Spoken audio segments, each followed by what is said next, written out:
Welcome to A Road Less Traveled podcast. I'm your host, Hillary Heron, and today we have with us Kasey Kahl. Thank you so much for being here today. What is going on, excited. Hill? I'm super excited to be here with you. Thank you for coming. 100%. So let's jump right in. Let's first start really with your title. So what are you doing now, and what does that mean? Man, I feel like I have like a lot of titles in today's world. I mean, including like daddy, husband, and all the fun things. The real hard and ones. they're real hard ones. Especially, the business owner. That's another hard one too. It's another title too, CEO. It's always the road less traveled. You know what I mean? And it's definitely the toughest road to be on with the, trials and tribulations that comes along with being a business owner in California. Yeah, there's a whole nother level. Oh yeah, but that's a whole different show. Yeah, exactly. We'll set aside an hour for that. Absolutely. But I own a couple of different businesses locally. One in particular, the bodybuilding, which is a medical spa, health spa, wellness, more not like modern and natural treatment, holistic. Try to stay away from all the prescriptions and stuff like that. But IVs, muscular injections. We do pretty much anything and everything in our business. Where I discovered cryotherapy, which is amazing. So from that, I'm going to actually parlay that in. Mental health is a big deal this month. It's Mental Health Awareness Month. Do you find that a lot of your clientele is there for their mental health, or is it mostly physical wellness? I make it very clear that I feel that everyone should come to my business for mental health. Physical health, that's what is there, but the mental health comes along with it. And I think that is probably the most important facet of what we do, especially since COVID. I think COVID took a toll on a lot of people, a lot of families mentally, left me in a very dark place to come out of, just myself personally alone. And it's a battle that I see, almost every person struggle with daily, whether it's a physical element, a mental element, a spiritual element. There's just so much to unravel when it comes to mental health and fortitude, for that matter. In today's world, it's a thing. It's a serious thing. I mean, it's so important to hear a male say that, because there's so much stigma attached to it still. Do you think people are more likely to seek out like a physical resolution, which we all know is not a real thing for mental health, but a resolution, than it is for them to maybe go see a therapist or seek? I think it's becoming more socially acceptable to seek help. They got apps now, and they've got, concierge services for mental health, for, therapists or psychiatrists. For me, I needed help, right? I needed to say, okay, I've been through a lot. All right. These cameras, these lights are, was my life for 10 years. Yeah. Being on a reality TV show that wasn't real, really opened up my eyes to how the world worked. But also it closed me off to a certain part of my ability to understand and comprehend. It's literally called Part X, right? And I was in a place called Part X, which was diagnosed by a really world-renowned psychiatrist and therapist, and my own, for that matter. I did one of my first TV shows I did was VH1 with DMX, and it was Vienna, was my ex at that time. And we were on the show called Couples Therapy. And that's where I first started learning about mental health. And mental health is a pivotal role in my everyday life now, but back then, it was on TV. Yeah. And, but it was probably the most real show that I was on. It's about 5% real. Like, here for the paycheck, but look at what I learned. Yeah, because the therapist on there, Dr. Jen, is still my therapist to today. Oh, cool. And, we've done a lot of work, and it's really helped me evolve who I am as a businessman, but as a dad, as a husband. Most men, they don't understand how to actually treat women. It's either from childhood trauma, from things that have happened in their past, previous relationships, a lot of different things, a lot of different elements. And I checked off all those boxes, you know what I mean? And, in COVID, when you have, I remember firstborn son, and then I just shut down my business the next day, like literally nothing. I was in such a tumultuous spiral that I couldn't get out of it. And I knew that, like, okay, I don't want to do this to my family. I don't want to do this to my amazing wife. I don't want to do this to my son that has autism. I gotta lock it the heck up. I had to get my shit together. And, I started praying a lot, really turned my life back to God and made sure that, okay, God was my foundation. And then started to understand and unravel the things I shouldn't be doing in a relationship and making sure that I was mentally aware, the fortitude to become and say, okay, that's not how you treat. What are you doing? I mean, it's crazy. And I'm sure there's people out there that can relate, but like when I got mad, I would say things, like just that you wouldn't even say to your own friends, and this was in a dark place, where it comes from a dark trauma. And you don't know that unless you know what that is. And it takes a lot to even realize that. Oh my God. And I didn't realize it took me forever. You'd mask it with alcohol or weed or whatever people's vices are. Fortunately, I never got into like drugs. But during COVID, weed was it. Weed was alcohol, like, hey, let's shut off this brain. Doom scrolling, over binging TV. Like there was a lot of crazy things. And that takes away from who you are. It does, because then you forget, okay, there's this element to like, all right, well, I got to be this person. I got to be this person. I got to be that person. I got to be this great person. And I can't falter. I can't make a mistake. I can't mess up. And you get this perfection complex, if you will, to where you're like, I got to be perfect.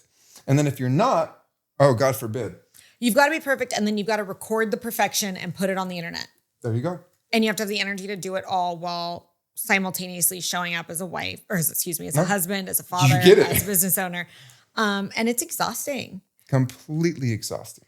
And I've met your wife. She's pretty incredible. Thank you. And you guys work together. Oh yeah. There's that element too. There is a whole nother level of seeing the person that you are, spending forever with every day, no time apart, stressed out. Your business is shut down. Finances are all over the place. You got to do this. You got to do that. You got to rob Peter to pay Paul. You got to figure out how to keep your business open. And then fast forward, I had, one of my best friends steal from me, from my business. What? My chiropractor. Yeah, it was terrible. That's terrible. It was absolutely terrible. That's a whole story for a whole different day. Well, I'm sorry to hear that. You know what I mean? And we had to recover from that, and for me, that was during the worst times of my life, to whereas I just needed someone to say, hey man, are you doing okay? Are you all right? Like, let's go to lunch. Like, can I take you to dinner or something? Like, you seem like you're in a dark place. Your business is shut down. You got all this going on. Instead I had people still attacking me. And that was, boy, let me tell you, that was not good for me. It took a lot to process that and to understand and be like, all right, so this has all happened to me for a reason. Now I got to man up and I got to figure this out. So how am I going to do that? Right. Parlay it into something good. Exactly. Parlay it into something good. And the last thing I wanted to do was to hurt my wife, my family, my business. But I had already been doing that unconsciously, being in Part X. Right. And so there's a big aptitude of being like, I got to get out of this now. And then I need the fix. I need the thing. I need the. And then the realization of what you were actually doing. Right. Because I don't think it's anyone's intentions to be mean or cruel. I don't. I think it gets, when you're in a relationship and you've got so much stress, things come out and when they shouldn't come out. And you need to understand how to harness that in to where I finally have done that. Right. And, there's no need for name calling. There's no need for slight little digs. Yeah. You can work anything out through communication, but that's not how I grew up. Yeah. There's our origin story has so much to play in how we deal with, cope with. Have you found something that's been a good outlet for you, so that you're not outbursting one way, you can exert that energy elsewhere so that you are more balanced? I found out that the biggest thing for me is that I have a very big love cup. Okay. Okay. As you know. Yep. I will do that. I'll give you the shirt off my back, even if I can't afford it. Right. I love to give. I love to help. I love to inspire. I love to motivate. Right. So I knew that I could do these things, and I was very good at doing these things. But I needed to find a way to articulate them without taking from my wife's love cup. Right. Because that's selfish. Right. I can't expect my wife, my best friend, my partner to fill up my own. Right. I need to be full so I can help fill hers up. Right. And that's what men are supposed to do in marriages. We have to be able to fill up our loved one's love cup without taking from all of theirs, right? We have to be able to fill up our own and then fill up theirs. That's a man. That's a man's job. I don't care what you say. Okay. A man has to be responsible to do that. For me, I found out that I could fill up my love cup by volunteering my time, at the youth group with the high school kids, pouring myself into my men's group that I have every Tuesday at 6 a.m. at my building. It's absolutely amazing. Bunch of entrepreneur guys. We all pray for each other. Putting God as my foundation really, really changed things. I always grew up religious, but man, I have found God in a completely different way in today's world, to where I feel him, I feel his presence, and I see it all around me. And that was a big pivotal moment for me to be like, all right, you can do this. You can pick up all the pieces, because you've been through way worse. So for me, I found that just different things like volunteering, working out is a big one for me. If I don't work out, I'm going to come home stressed. I'm going to come home wound up, and just this is the number one thing I'm going to tell you right now: surrounding yourself with good people. I have 5 million friends. Now I got 5. You know what I mean? Like, I don't really do 100%. Anything anymore, and I don't cater to 5 million people anymore either. Yeah, exactly. Because then what do you have left for yourself? My love or cup anybody was you care completely about? empty, right? And so everyone would try to get my love cup. It was completely empty. I got to keep that bitch full all times. Yeah. You know what I mean? It's got to stay full. It's got to stay pure. And I have to continue to find ways to continue to fill that up. God is a great one. My new podcast is a great one, which I'm really excited about. Can't wait. Yeah, it's going to be super fun. But for me, I have to find outlets to be able to fill up my love cup to where I don't get stressed out, because that's what spirals you, is when you feel without. Did you struggle even before COVID with any of this? Or if you did, were you able to identify it, or did that come later? I definitely struggled with it all. And didn't know about it. I went about life like life was perfect, and I pretended that everything was so perfect. Oh, it's so hunky-dory. Don't get me wrong. In 2018, 19, that was the best financial place of our lives. You know what I mean? Everything was great. Business was good. We were flourishing. We were pivoting. We had made every move to scale the best way possible. The markets were ripping on every avenue, and life was good. But for me, I still was not. Yeah. Right. I still was in a place where I was trying to appease everybody else and being someone that I genuinely wasn't. I wasn't authentic. And people that loved me and cared about me saw right through that and probably stopped hanging out with me, right? So whereas I would go out, have fun, and just continue to be someone that I wasn't. Buy everyone drinks, buy everyone shots. The drill. That's, why would I do that? Because I thought by doing that, by buying drinks, buying shots for everybody, being the life of the party, was the life of the party. Then they'll like me. Yeah. And you go through life when you don't get that growing up. I wasn't the popular kid in high school. I wasn't. I got bullied. I got picked on. I didn't get that type of friendship until later in life. And I didn't even know what that meant. So I blossomed at a young, early age and become successful. I started doing real estate and mortgages in 2006 and 7. And we all know what happened after that. Yikes. Okay, we were kids spending more money than we were making. Yeah. And that taught us a very valuable lesson too. But still, it was always back to trying to please other people and never please myself and fill up my own love cup. And that for me, that was the hardest thing, because if I tried to do something for myself back then, I felt like I didn't deserve it. And that I punished myself. I wouldn't eat. I wouldn't do this. I wouldn't go to the gym. I would start I would start taking things away from me. And the more you self-sabotage, the more you're sabotaging everything else around you. And you don't even see it. It's like a mirage wall that's just there, and everything's tumbling. And you're like, how do I fix it? You can't touch it. Yeah. It's just coming down. I'm like, how do I fix this? And you don't, because you're so caught up with the rat race and the businesses and the markets and politics. Good God. It takes a lot. And then you start to get desperate. Yeah. And doing things that you wouldn't normally do because you're desperate for a fix. And then fast forward, 4 years later, after all the Big Short had happened and more, everything kind of tanked, the economy was bad. Then I get to go on TV. Oh my goodness, and boy, that was an experience. That's something that, very few people ever understand. And that takes you for an emotional and mental roller coaster. They pre-screen you, like it takes like 6 months of like psychological tests, physical tests. They put you through the ringer before you get on that show, on any of the shows that I did. And it was really interesting because I kind of knew what time it was after the first day. And basically, they're going to want me to do whatever they want me to do. And I'm just going to kind of go with it, because It's all this, all lights Yeah. and cameras, and it's validating, right? Like, so you're this feeling that you don't feel like you had maybe in high school or you feel like you're early a cool career. kid. You're like, oh, look, I'm getting all of this. Like, it's important. It's special. It's because that's what we're fed, right? That's what we're fed. Media is good. Yeah. You feel like you're on top of the world. Mm-hmm. You feel like, okay, everyone's gonna know who I am. Everyone's gonna love me. Maybe I'll be the next Bachelor. Mm-hmm. These are the questions and things that you're being prodded with the production team too. And what people don't realize is there's a lot of more production that goes on to the actual show. I mean, there's so much of evil completely in those shows. And honestly, it's really scary. What they don't talk about is the suicides that have come from that show. No one wants to talk about that, but it's there. And if people actually do the research, they'll see the names. I lost a very, very, very close friend of mine to suicide. That's devastating. Very devastating. The idea to prop you up that high, that it's a long way to fall, right? Very long way to fall. I can see how that would happen.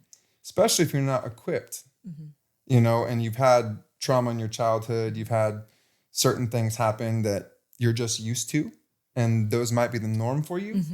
And then you realize they're not the norm, and you're trying to live a different way, right? But you're subjugated to all this scrutiny, this chastising, this judgment, this mockery, Keyboard warriors. Yeah, and it's all keyboard warriors. I got off the show, and that was the number one thing that hit me a lot was the keyboard warriors, and that's a mental warfare game with yourself. You have to really not care, but I don't care what anyone says.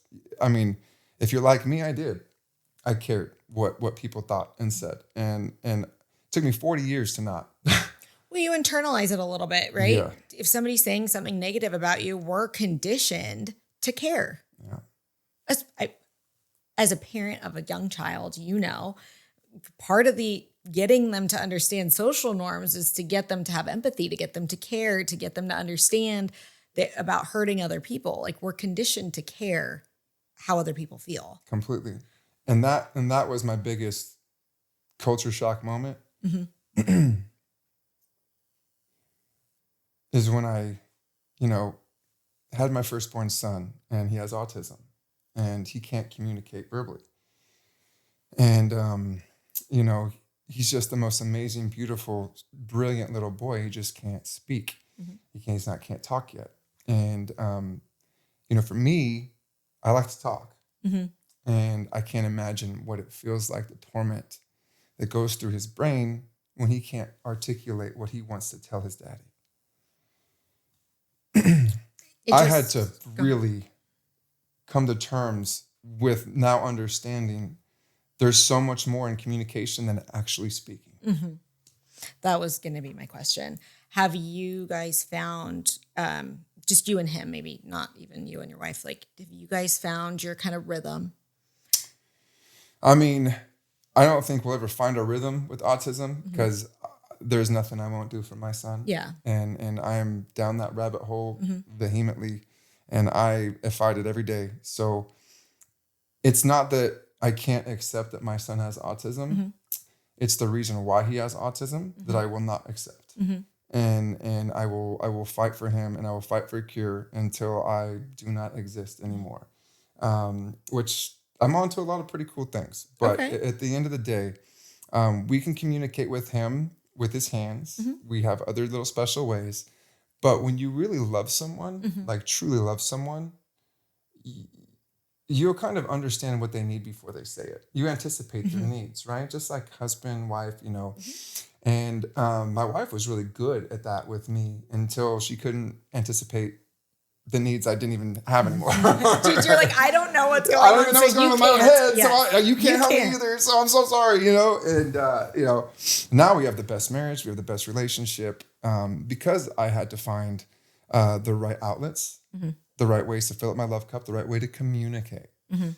Communication, there is nothing more important in this life than being able to communicate with your partner, especially if that is also your business partner. Yes, 100%. And that is not easy.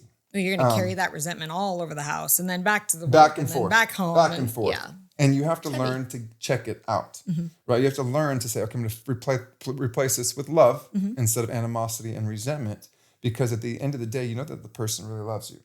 And the thing that really had hit me was like, listen, if it ain't me and you versus the world, then I don't want it. I don't want it, because I'm here telling you right now, it's me and you versus the world.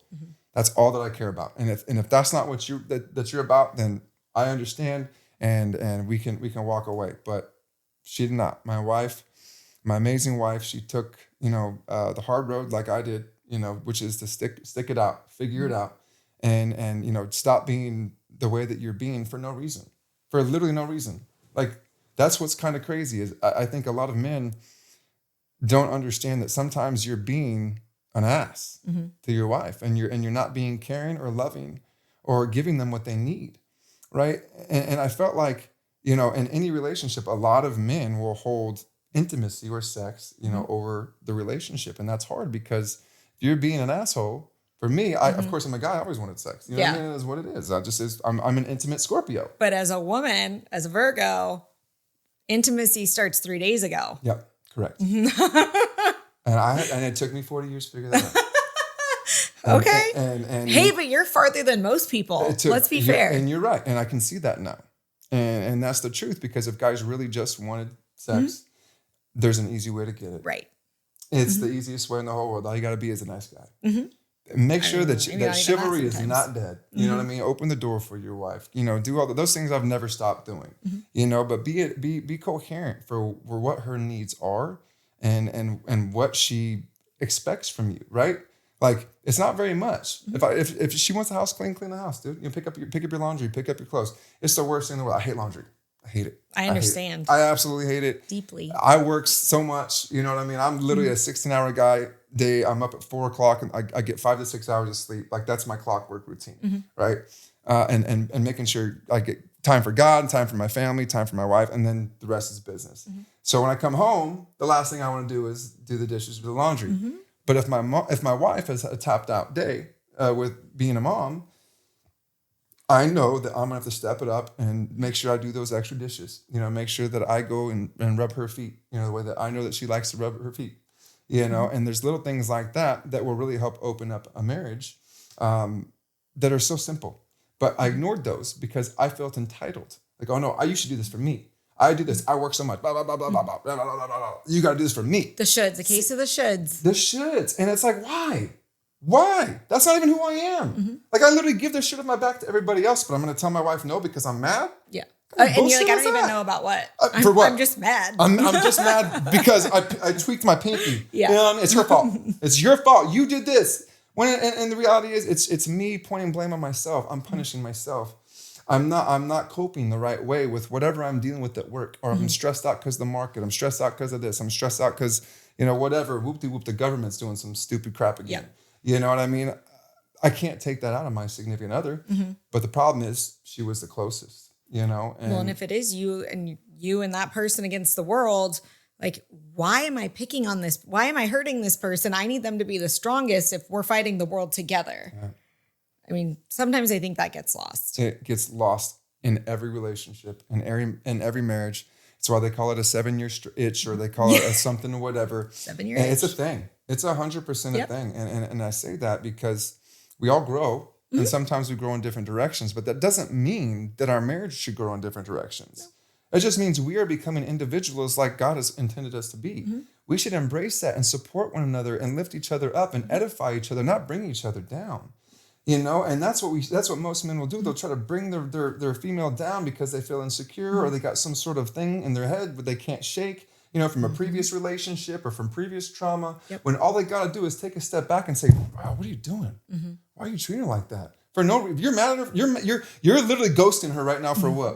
For what reason? Well, what point are you proving? Exactly. You're gonna have to talk to her later. You're still married to your kid. Like, what are you doing? And God forbid I ever let my 4-year-old son, who already has a hard time understanding this world, see his daddy treat his mom like that. And for me, that was never, ever going to happen again. My voice, if you come to my house, as passionate as I get. You are definitely, your passion it has always been It's always there. I will never raise my voice in front of my son. But that is part of your soul's mission, right? Yes. You are a passionate person. That is who you are. You embrace that instead of trying to change that. And that is something that your son gets to experience, right? He gets to experience something. We had a woman on earlier today, actually, that was talking about parents in conflict in front of their children and the children being able to see their parents grow, to see resolution. So if you never have conflict in front of your children, not advocating for conflict in front of your children, but if they never see you resolve anything, like their main sense of inspiration or their main, the main source of education that they get, they never experience that. They never get to see that. So you're doing good by your son, letting him see that, letting him see growth. By being what? Just good to my wife? Being nice to my wife? Cleaning up after my wife, doing some things that she might not be so tired after taking care of. And by the way, if there are any men out there that discredit a single mom or a even whatever, married mom, stay-at-home wife, any man that discredits a woman that does that, shame on you, because it is a very, very hard task. And honestly, I don't know how some single moms can do it. My mom was she was a single mom and raised me and my brother, and honestly, like I just got to give my mom credit. You know what I mean? Being single and trying to raise two crazy boys, I can't imagine. And, I felt like that's kind of what it was there in the beginning, whereas my wife trying to raise two crazy little boys. Yep. And you know what? There will be times where that's exactly what's happening. I agree. And that's just a part of life. There are times when, my husband Kevin will say to me like, what are you doing? Yep. And I'm like, oh, I don't know. I'm being like a 5-year-old right now. So just like, leave me alone. Let me just go do that. And that's okay. And that's okay. It's perfectly fine. We all need that. We got to give each other a little bit of grace. Yes. And I think that was the problem. And I think there's a lot of problems in marriage too, is that you feel like, I can't give you grace. Because if I give you grace, that's giving you an extension to your leash. Yeah, you get permission. And why am I giving you a permission for anything? It's your world, it's your life. And that was like a thing. It's another eye-opening thing. It was like, whoa, what the heck? Like, but that's what social media teaches us to act. They teach us that men should be controlling or men should be in control. They have to have this. No, that's not it at all. That's not life. That's not a partnership. That's not a marriage. Being not nice or being not good to your significant other it's literally one of the worst things in the world, because you committed to that person for the rest of your life. They're your partner. Why are you cutting down your partner? None of that makes sense to me. And it didn't make sense to me either until I realized I was doing it for no reason. And that's hard for me to admit because, I don't like to be that vulnerable, but for me, nobody does. I know it's hard. It's really hard to admit I was in a dark place and I was not the best version of myself. And that is hard to admit for anyone, especially for someone that's tried so hard to prove whatever they're trying to prove to the whole rest of the world for no reason. When you could just be your authentic self, let that shine through. And man, honestly, I can sex whenever I want now. You know what I mean? Like, but now it's like it's not even that. It's I feel loved by my wife again. I feel genuinely cherished. I feel respected. Whereas when I was going through all those times, I didn't. Right? And then I would take that and I would start doing self-punishment. Like, oh well, if you're not going to give me this, well then fine. I'm not going to be nice. I'm going to ghost you. I'm going to give you the cold shoulder. I'm just going to go work and not talk to you. And silent treatment. Be a little child. Yeah. Be a little immature. Like, you know what I mean? What's the point of this? I love that it's like the silent treatment. And you're like, I'm going to punish you by not talking to you. And she's over here like, thank you, God, you've been being such a dick. No, that was exactly her. No, that was straight up. Like, honestly, here I am thinking I'm punishing her. Yeah. You know what? I'm not talking to you. She's like, thank God.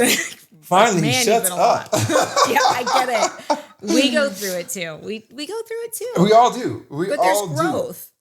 But if you don't take it for growth, that's when you fail. That's when you give up. Just like in life. I feel like when people, they go home, they give up. They're like, I don't want to do this anymore. Yeah. That's when you die. That's when your marriage dies.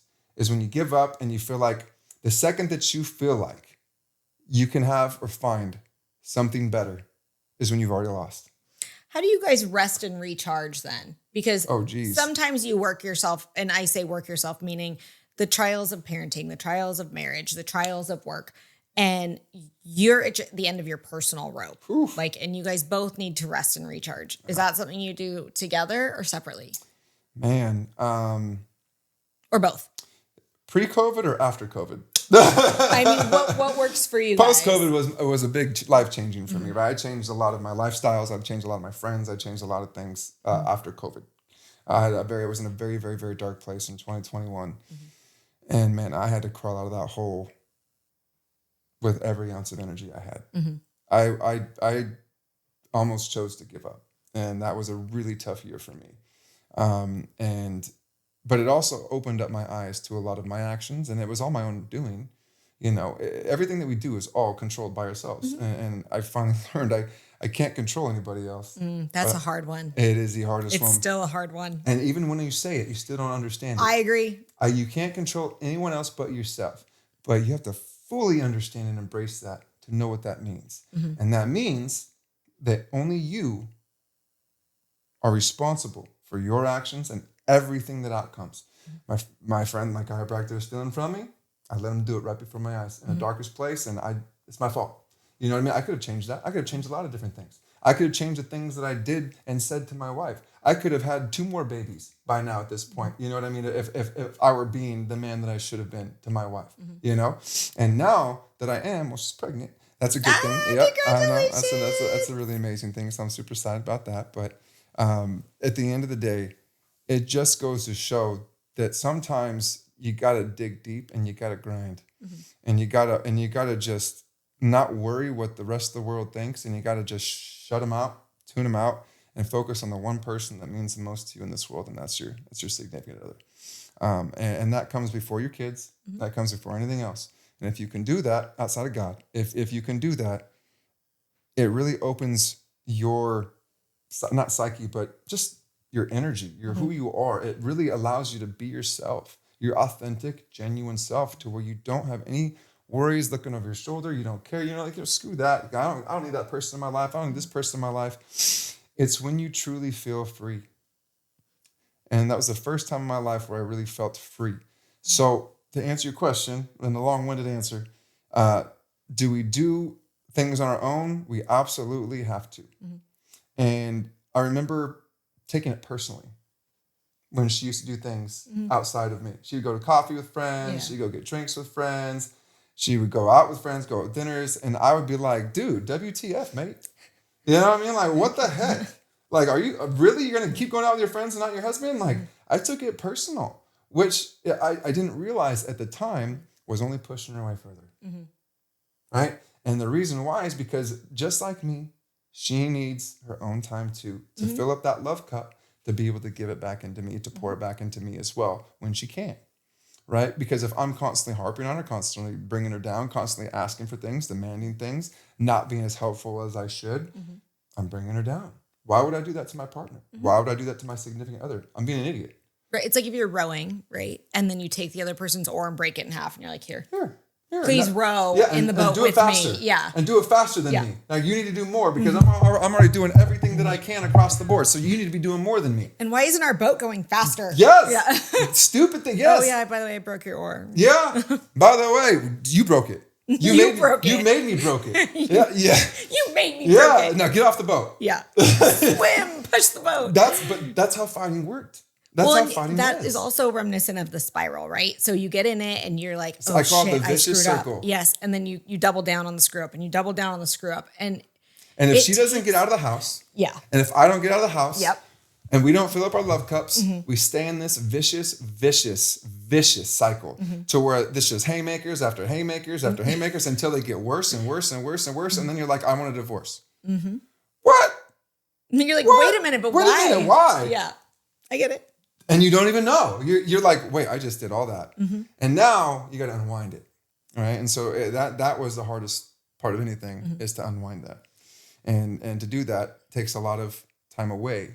But I had to make myself also confident and secure to know that that's perfectly normal. when it's like, I didn't realize that. You have to be whole, right? And your partner has to be whole. And then when you're lacking, because they're whole, they can give you some. And when they're lacking, because you're whole, you can give them some. Like that's how a marriage should work. I mean, I don't really care for the word balance very often, but it becomes a balance because you still have responsibilities. You still have things you need to do. we have 2 kids, so we've got it. There is a certain minimum level that we have to meet. Yep. And sometimes that means backfilling for your partner. Yep. 100%. And we have to do that. And that's what makes a marriage so important. And you learn a lot of that as you go. You don't know that out the gates. Mm-hmm. And if you don't figure that out soon, those convolute into bigger and larger problems. And then the communication goes out the door. And once that communication goes out the door, you never get out of that circle. Mm-hmm. And it's like, okay, so now I'm mad at you because you didn't clean my toilet right. Mm-hmm. Well, I'm resenting you. Now I'm giving the silent treatment. Mm-hmm. Now I'm not telling you that I have to go to a meeting at 7:00. Mm-hmm. Now I leave and I say goodbye. Now you're mad at me because I was supposed to help you do the dishes, right? And do this and I didn't help you do my part of the job because I'm mad at you. Then it convolutes into this vicious circle where you're never going to get out of it until you communicate and you say, hey, this is what happened in this moment and this is how you made me feel. But it's cool because I understand why you did it. Mm-hmm. And if you can understand that and understand your partner to that level and that magnitude to where you can anticipate mm-hmm. their problem and feel that need before it becomes a problem, then you got a great marriage. And that was how we finally got our great marriage. And give them a chance, give them the space to share with you without the defensive-ness, without the anger. Just safe. Yes. And that's the thing that a lot of relationships are lacking is safety. And truthfulness. Mm-hmm. There's a lot of things that I see a lot of marriages hide from each other. Mm-hmm. And I think it's because of insecurity. But I promise you, if people are out there listening and they are honest with their partners and they tell them everything and they are vulnerable, my wife is probably the only person on the face of this earth that knows everything and every little detail about me and my past and my trauma. And it feels great to know that I am still safe with her. Mm-hmm. And I think that was a big thing for a lot of people is if you don't feel that safe, like you trust, mm-hmm. Then the marriage is going to be a roller coaster, mm-hmm. And you have to be able to let that person go and get that out, get whatever they need out of their system. Like, I know, like if my wife needs a minute, I'm like, hey, why don't you go set up some coffee with the girls? Mm-hmm. Go out, grab some drinks or something. Or, you got a couple reps in town, go to Prime 13 or something and enjoy yourself. And it's so important, if my wife's getting grouchy, I'm like, hey, did you go to the gym today? She's said that to me before. Like, I'm not my best self if I haven't then there you go. Moved my body. See, now I'm finally aware of that. Yeah. Like, I'm like, oh, Kasey, yeah, you know your wife now. Yep. You understand. Like, she's not going to the gym to promote your insecurity. Mm-hmm. You know what I mean? She's going. She's not doing it to double down on your issues. Right? Yeah. No. But see, that's how someone in Part X would take that. And then you go in that vicious circle. Because it's very self-focused, right? You're very self-foced. So everything everybody else is doing to you. It's against you. Yeah. It's such a dark place to where when you can really finally understand, well, I can't control my wife. Mm-hmm. I can only control myself. Mm-hmm. But I chose my wife. So I'm choosing to believe that what she's doing is the best for her in this moment, which I know it is. Mm-hmm. But you have to sometimes just tell yourself that and allow yourself to take ownership of that and be like, no, that's my wife. Man, it's cool. Like, she's going to go get her workout in and she's going to come home feeling good, looking good, and I'm going to be happy as hell. Well, and also having the freedom and, like you said, the safety to be like, I know that you really, really, really, really need this. Can you maybe postpone it 30 minutes because I really need X? Or, hey, when you're done, can we sit down and talk because I'm lacking in whatever? That's huge and something that people have. Something I was never able to do before. Mm-hmm. I could never sit down before COVID and have a conversation with the love of my life, my partner, who loves me unconditionally, and tell her my faults. Mm-hmm.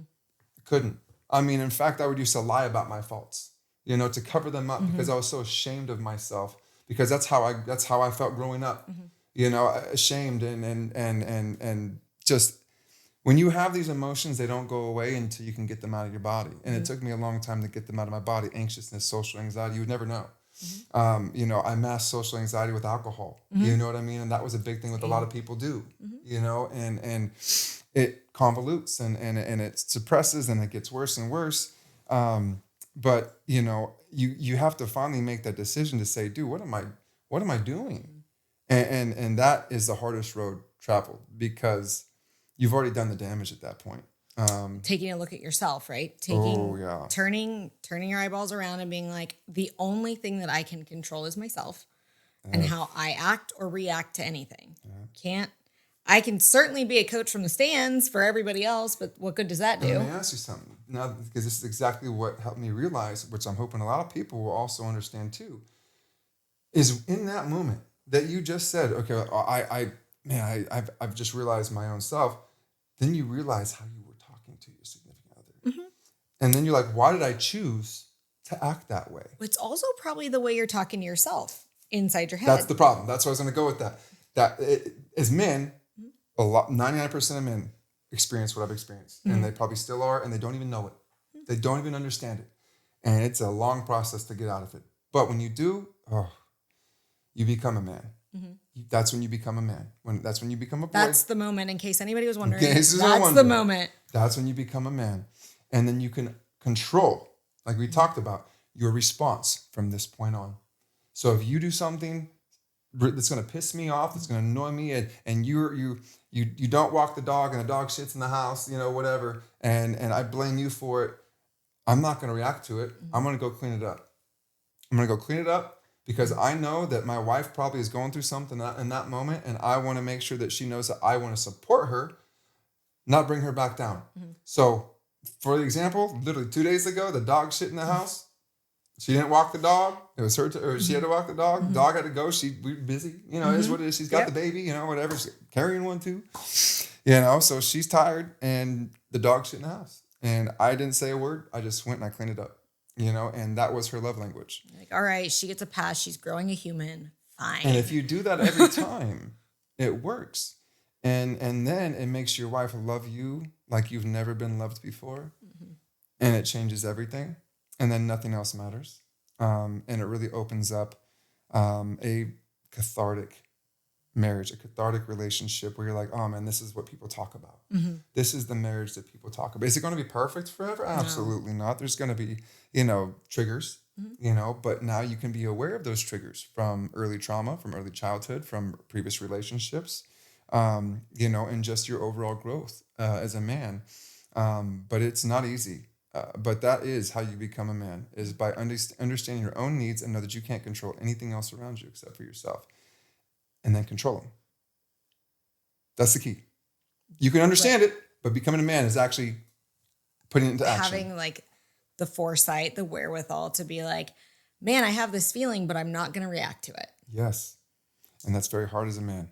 It's hard as a woman. I bet it is. I bet it is. And I know that. And that's also something that has helped me grow too, is knowing my wife, knowing now, especially, but she's pregnant, mm-hmm. and she's a little, you know what I mean? Y'all know what I'm talking about. Mm-hmm. And she'll snap at me, and I'll just sit there and take it. In about 5 seconds, she'll be like, okay. And then she'll come up to me. I'm like, this is so much different from our old fights. It's night and day difference, which I'm so grateful and so thankful, that I did get the help that I needed, mentally and emotionally and spiritually. And if I didn't, I'd have taken the easy road. Mm-hmm. And one of them, I could have taken a whole different road too. But mm-hmm. I could have taken the easy road, which is, screw this, I'm out, I'm going to go find something new and, whatever, mm-hmm. That's not what God intended us to do. We made a commitment to our families, to our kids, to our wives. And we have to honor those, as men, we have to. And we have to stand by the vows that we said and we gave to the love of our life through thick and thin. Mm-hmm. And, I'm so grateful that my wife, endured that as well and said, I'm going to stick with you through thick and thin. And all while she was going to school too. So she's a tough cookie. All while she was going to school, all while we were raising a little baby with autism, and we didn't know yet at that time, but it's a lot. Mm-hmm. It's a lot. And it's been a very, very, very tough road. But, I would, if there was ever happen again, if I'm watching the outside, if I'm betting on someone, I'm betting on me and my wife now, and it's powerful for me to say, because for a second there, it was really hard, and I just wanted to quit. And most people do. Mm-hmm. Well, life is hard. Life is not easy. I think that this conversation will be so helpful for so many people to not feel as isolated. to understand that their struggles, like what you see in little bubbles on their little squares on the internet, or the person you see maybe on TV, that is not, sorry, as much as you call it reality, whatever, it isn't reality. The reality is the day-to-day grind. There's nothing on TV that you see is pretty much real for the most part. Yeah. It's all scripted. It's all produced. And it's, it has to be to put into 30-minute segments, right? Like, yeah, it's crazy. It's a whole different world. That all it does is take from you. It doesn't give. It's a very cutthroat business. It took a lot from me, of just my mental health. I mean, Hollywood itself, I was there for 2 years. I saw some of the nastiest, sickest things, which is why, I'm very, very, very huge advocate on autism and things medical and things like that, natural, there's a lot out there that's not good. And we got to be aware of that in today's world. We got to be cognizant of it, and we have to defend our own. We can't be bringing our wives down. We can't be bringing our kids down. We got to elevate them. My wife is a damn queen, and I will treat her like a queen, and I will put her on a pedestal every damn day of the week that I got to, especially if she's not feeling it. If she's not feeling it and she's being angry and she's being mad, I'm going to give her even more love. And I'm going to show her how much I love and respect her even more, because she was there for me when I needed it the most. She did not abandon me. Even though I abandoned everything else, including myself during those times, she did not abandon me, and that is something that, if you know me, I'm a Scorpio, man, I'm a passionate dude. And when I give you 110, you have 190. And that's never going to go away now, And so I feel that I got the help I needed, took care of myself, fill up my love cup, and make sure that there is absolutely no other vicious circles getting in between me and my family ever again. And, it's a powerful thing to say, and a powerful thing to know, and a powerful thing to act out. And now you have your own accountability, right? Yeah. Because you have spoken it into reality. And shit, if I'm accountable to anybody, it's to myself. Let me tell you something, man. Confidence is sexy. Listen. It is. I mean, look, society reinforces that. Yes, it does.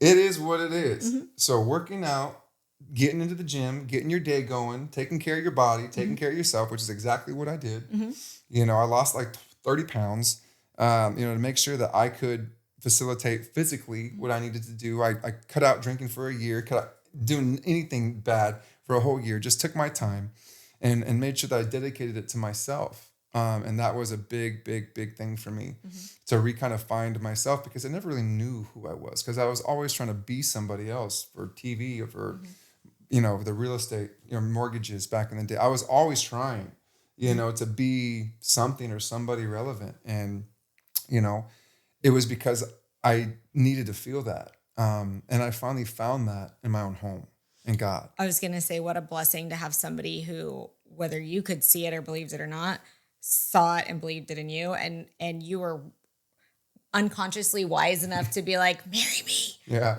All right. At that time, I knew that she was special. I might not have always acted that out in my own trauma, but I always knew, and I always knew she was the love of my life, and I wanted to give her the whole world. That never changed.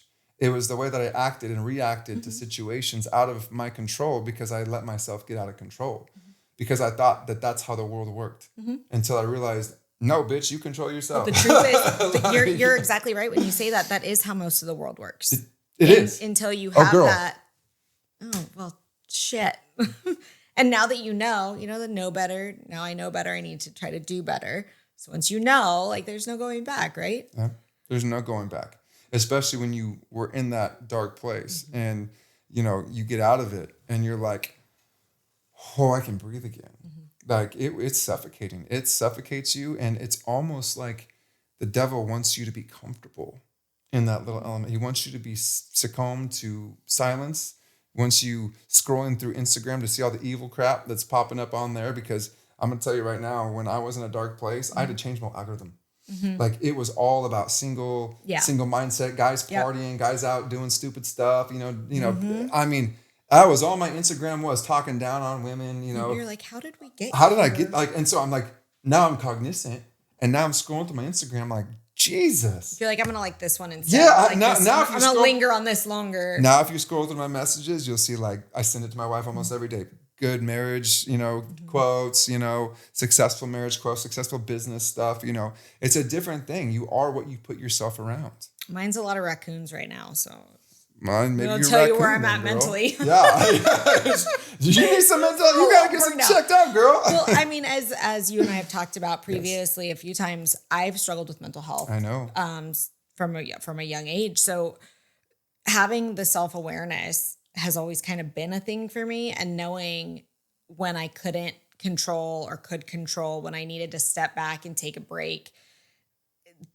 I've been familiar with that, and it's still gotten squirrely, even intimately knowing it for most of my life. I know. It's a real struggle. Oh, I know. And I can't wait to dive into that with you too, because we're going to. Mm. My whole thing with you is, I've known you for 15 years now, and I've seen. No, it has not been that long. Yeah, I've seen the trials and tribulations, and I don't think people truly even understand the depths of hills, if you will, hills. It's not their business. Yeah, that you have gone through and that have overcome to be the woman that I am proud to sit next to today. I mean, you are truly an inspiration, and I can't wait to help articulate that to the world, because the world needs to see that.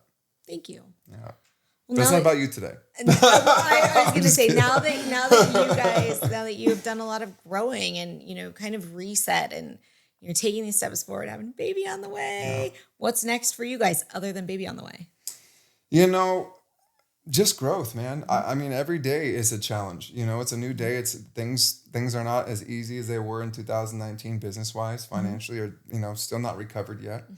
Mm-hmm. So we're still rebounding from that. But honestly, it's an adventure every day for us, and we walk through it every day, and it's all about communication and spending some time together when we can. It was funny, we don't really do anything or drinking, but we had a wedding just this last weekend, mm-hmm. Beautiful wedding at Fort Washington with some good friends, and it was the first time that we both kind of got out of the house, mm-hmm. had a sitter, which is hard as well. So we both were out. We both were having a good time. I think I had a couple glasses of wine. I was so hungover. Your body's bad, no. I'm so taking care of myself now with all the stuff that we do, the injections and fun stuff. So I'm super healthy. And 1 or 2 glasses of wine put me on my can, dude. It's kind of funny because that's so 3 days later after that. Yeah, I call my nurse and say I need an IV. Where you at right now? Yeah. But no, I think we're just gonna keep growing together.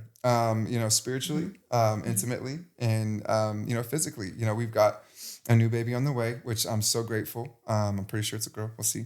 When's due date? October 18th. Okay. Almost another little Scorpio. I'm like, God, Amanda, you better push that little baby out. That's what she said too. She literally said the same thing. She's like, I can't have another Scorpio. But the funny thing is, she loves Scorpios. Yeah. Some of her best friends are Scorpios. I can see that. And I'm like, dude, we're a little passionate. Yeah. That's all. That's okay. And now that we've got it, teetered down, now it's fun. And now it's good, because when you finally figure out how to learn to communicate and interact with each other in a respectful, safe way, man, things change. Mm-hmm. I don't know. I mean, I'm like, I can't believe we've been doing this the hard way since we've been married. Yeah. I mean, there's no reason to argue or to banter or mm-hmm. for her to gripe. I'll get things done, and she knows that. And I think now it kind of helps her understand to just trust, to let things fall into place. She trusts me with business decisions and everything. To whereas it's easier now. It's not like a whole battled conversation. Yeah. It's like, hey, I got this. You know what I mean? And now we have a different sense of trust to where we can move forward in the marriage mm-hmm. and not stay at the same stagnant place, right? Because that's what was happening. Mm-hmm. And a lot of marriages will stay at the same stagnant place because no one wants to grow anymore. No one wants to be the better person and help. Work. It is, because why do I want to help you if I'm already working 16 hours? Mm-hmm. I don't want to do this, but that's what you have to do. Mm-hmm. That's what you got to do as a man. If you're up here and you're working 16 hours, I promise you, your significant other is already up here. You just don't see it from your perspective. Mm-hmm. Okay. And that's what we got to monitor as men. Like, we're never done. Mm-hmm. We're never done until we hit that bed and we can finally check out. And then I promise you, if you've done everything you can as a man for your family, for your son, for your wife, and you want that cookie at the end of the night, it's coming. She might be tired, but And that's the thing too. And see, and there you go. But now you understand it. Yeah. Right? Now you can understand it. Maybe she is tired. But I can't take that personally. Right? This time it's not about the resentment. Right? It's a whole other thing, because I could say, oh, I just did all this for you. I did all that for you. And now you're not going to give me the cookie. Are you kidding me? Are you kidding me right now? I would take it personally. That's a huge problem in a marriage. You cannot take that personally. You got to say, all right, babe, hey, let me turn over, let me rub your back and help you go to sleep. Because you're going to get it in the morning. Compromise. There's a little give and take. Compromise, but at the end of the day, it really just boils down to being present in each other's lives and knowing the person well enough to know, I can't control you. You can't control me, but I'm going to be the best version of myself for you. And I expect you to be the best version of yourself for me. And when you can do that, you'll have a very successful marriage. I think that is wonderful advice. Is there another piece of advice that you could leave our listeners with today? I have a lot, but the best thing that I could really give out there is be aware of yourself and really truly evaluate your actions. If you're constantly going out to the bars, drinking by yourself, like, what are you doing? Like, why are you going out to the bar every single night to drink when you got a wife and kids at home? Maybe there's an answer at the bottom of that glass, but I doubt it. I've seen the bottom of a lot of glasses. I've seen the bottom of every single glass, and there's never an answer I want. There's never the right answer. I've never even seen an answer. Well, that's because you were lightlight back then. You know what I mean? Just kidding. No, but you're right though. There really is never really a good answer looking at the bottom of that glass. So it's always boggling to me why we search there, and why we search in places where we know we shouldn't be, that we know we're not going to get the right answer. Open up that Bible, fool. That's gonna tell you all the answers you need right now. Open up your heart. Open up your brain. Replay the steps of what actually happened in your head. Why are you there? Why are you not home with your family? Be present. Be engaged. If your wife wants to go for a walk, go for a walk. Why wouldn't you? If your wife wants to go do things, go do those things. If your wife needs your help around the house, do it. Why wouldn't you? That's what you signed up for. That's what marriage is. Don't be lazy. Don't be entitled. Don't expect your wife to do everything around the house just because you bring home the bread. Don't do that. Don't do that. That's not going to be a good marriage. That's not going to leave a safe place for your wife. And for us to get what we want as men from our wife, we need safety, we need honesty, and we need vulnerability. If we can have all those three things in succession, you will have the best marriage of your life. But you got to have all three. I think that is sound advice. Thank you so much for being here. And as always, grateful for your friendship and your vulnerability and transparency and passion. Sure, we can talk for hours upon hours on We sure hours. could. So thank you for having me here. I'm really excited, very, very proud of you. You're just an inspiration to a lot of people, including myself. So keep doing the work. Thank you very much. A huge thank you to our incredible guests for sharing their stories, wisdom, and breaking down barriers with us. If you enjoyed today's episode, don't forget to subscribe and leave a review. Your support means the world to me and helps spread the word about the amazing women paving the road less traveled in male-dominated industries. If you have suggestions for a future guest or topic you'd like me to explore, please reach out on social media. I'd love to hear from you.